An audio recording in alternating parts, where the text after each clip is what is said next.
আমরা প্রতিদিন একটি সুইচ টিপে আলো জ্বালাই, ফোন চার্জে দিই, ফ্যান চালাই, কিন্তু খুব কম মানুষই কখনো ভেবে দেখে এই বিদ্যুৎ আসলে কোথা থেকে এলো। কে প্রথম বুঝল চোখে না দেখা এই শক্তিকে কাজে লাগানো সম্ভব? অবাক করার বিষয় হল, বিদ্যুতের গল্প শুরু হয়নি কোনো আধুনিক ল্যাব বা উন্নত যন্ত্রপাতি দিয়ে। এর শুরু হয়েছিল মানুষের কৌতূহল, কিছু পশম আর একটি সাধারণ পাথর দিয়ে। আজকের এই ভিডিওতে আমরা সেই কৌতূহলের শুরু থেকে ধীরে ধীরে পৌঁছে যাব আধুনিক বিদ্যুৎ ব্যবস্থার জন্ম পর্যন্ত।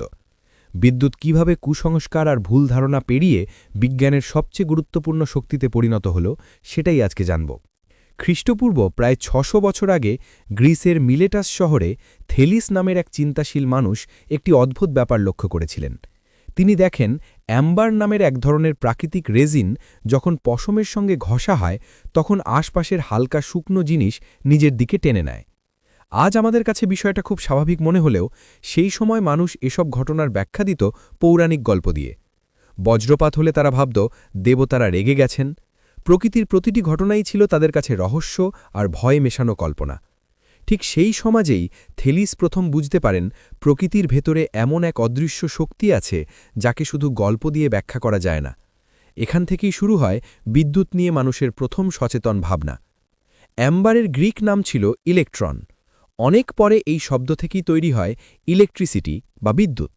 তবে থেলিসের পর্যবেক্ষণের পরও বহু বছর মানুষ বিদ্যুৎকে পুরোপুরি বুঝতে পারেনি। প্রকৃত বৈজ্ঞানিক গবেষণা শুরু হয় অনেক পরে। ১৬ শতকের শেষ দিকে উইলিয়াম গিলবার্ট নামের একজন বিজ্ঞানী প্রথম বিদ্যুৎ ও চৌম্বকত্বকে কুসংস্কারের জগৎ থেকে আলাদা করে বিজ্ঞানের আলোয় নিয়ে আসেন। তিনি দেখান, শুধু অ্যাম্বার নয়, সালফার সহ আরও কিছু বস্তু ঘর্ষণের মাধ্যমে আকর্ষণ শক্তি তৈরি করতে পারে। এই প্রথম বিদ্যুৎকে একটি প্রাকৃতিক ধর্ম হিসেবে ব্যাখ্যা করা হয়। এরপর বিদ্যুৎ ইতিহাসের সবচেয়ে সাহসী অধ্যায়গুলোর একটি শুরু হয়। ১৭৫২ সালে বেঞ্জামিন ফ্র্যাঙ্কলিন ঝড়ের রাতে আকাশে একটি ঘুড়ি ওড়ান। ঘুড়ির সঙ্গে বাঁধা ছিল ধাতব চাবি। ঝড়ের সময় সেই চাবিতে স্ফুলিঙ্গ দেখা যায়।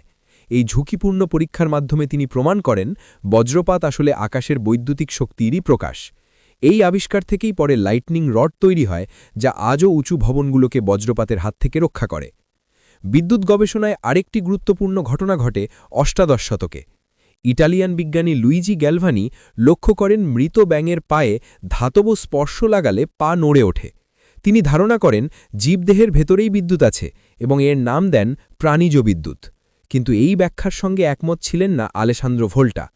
ভোল্টা দেখান, ব্যাঙের পায়ের নড়াচড়ার পেছনে আসলে জীবনী শক্তি নয়, বরং দুটি ভিন্ন ধাতুন সংযোগ। এই ধারণা থেকেই তিনি তৈরি করেন ভোল্টাইক পাইল, বিশ্বের প্রথম ব্যাটারি। এখান থেকেই বিদ্যুৎকে সংরক্ষণ ও নিয়ন্ত্রিতভাবে ব্যবহারের পথ খুলে যায়। এরপর বিজ্ঞানীরা আবিষ্কার করেন, বিদ্যুৎ আর চৌম্বকত্ব আলাদা কোনো শক্তি নয়। ড্যানিশ বিজ্ঞানী ওয়েরস্টেড দেখান, বৈদ্যুতিক তারের পাশে রাখা কম্পাস বিদ্যুৎ চালু করলেই দিক পরিবর্তন করে। আর মাইকেল ফ্যারাডে প্রমাণ করেন, পরিবর্তনশীল চৌম্বক ক্ষেত্রের ভেতরে পরিবাহী থাকলে সেখানে বিদ্যুৎ উৎপন্ন করা সম্ভব। আজকের জেনারেটর, মোটর আর ট্রান্সফরমার সবকিছুর ভিত্তি এই আবিষ্কার। ঊনবিংশ শতকে এসে বিদ্যুৎ ধীরে ধীরে গবেষণাগার থেকে মানুষের ঘরে পৌঁছতে শুরু করে। প্রথম দিকে আর্ক ল্যাম্প তৈরি হলেও তা ছিল খুব শক্তিশালী এবং ঘরোয়া ব্যবহারের উপযোগী নয়। পরে অনেক পরীক্ষার পর থমাস এডিসন এমন একটি বাল্ব তৈরি করেন যা দীর্ঘ সময় ধরে জ্বালানো সম্ভব ছিল। তবে বাল্ব আবিষ্কার করাই যথেষ্ট ছিল না। সবচেয়ে বড় চ্যালেঞ্জ ছিল বিদ্যুৎ সবার কাছে পৌঁছে দেওয়া। ১৮৮২ সালে এডিসন নিউ ইয়র্কে প্রথম বাণিজ্যিক বিদ্যুৎ কেন্দ্র চালু করেন, যেখানে ডিসি বিদ্যুৎ ব্যবহার করা হতো। ডিসি বিদ্যুতের বড় সীমাবদ্ধতা ছিল দূরত্ব। খুব বেশি দূরে বিদ্যুৎ পাঠানো যেত না। ঠিক এই সময়েই নিকোলা টেসলা সামনে আনেন অল্টারনেটিং কারেন্ট বা এসি বিদ্যুতের ধারণা। এসি বিদ্যুৎ ট্রান্সফরমারের মাধ্যমে সহজেই দূরদূরান্তে পাঠানো সম্ভব ছিল। এই দুই ব্যবস্থার দ্বন্দ্ব থেকেই শুরু হয় ইতিহাস খ্যাত কারেন্ট ওয়ার।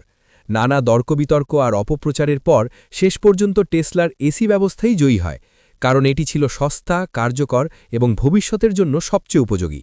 আজ বিশ্বের প্রায় সব দেশেই বাসাবাড়ি ও শিল্প কারখানায় এসি বিদ্যুৎ ব্যবহৃত হয়। সহজভাবে বললে, ডিসি কারেন্ট সবসময় একদিকেই প্রবাহিত হয়, আর এসি কারেন্ট সময়ের সঙ্গে সঙ্গে দিক পরিবর্তন করে। আমাদের ঘরের ফ্যান, লাইট, টিভি সবই এসি বিদ্যুতে চলে। আবার মোবাইল ফোন বা ল্যাপটপের মতো ডিভাইসের ভেতরে দরকার হয় ডিসি বিদ্যুৎ। তাই চার্জারের মাধ্যমে এসিকে ডিসিতে রূপান্তর করা হয়। আজকের দিনে বিদ্যুৎ ছাড়া আধুনিক জীবন কল্পনাই করা যায় না। আলো, যোগাযোগ, চিকিৎসা, প্রযুক্তি সবকিছুর কেন্দ্রেই আছে এই অদৃশ্য শক্তি। আর বিদ্যুতের এই ইতিহাস আমাদের শেখায় মানুষের প্রশ্ন করার সাহস আর জানার আগ্রহই সভ্যতাকে এগিয়ে নিয়ে যায়। আজকে এই পর্যন্ত, দেখা হবে আবার নতুন কোনো ভিডিওতে। সেই পর্যন্ত ভালো থাকুন এবং সাথে থাকতে চ্যানেলটি সাবস্ক্রাইব করুন।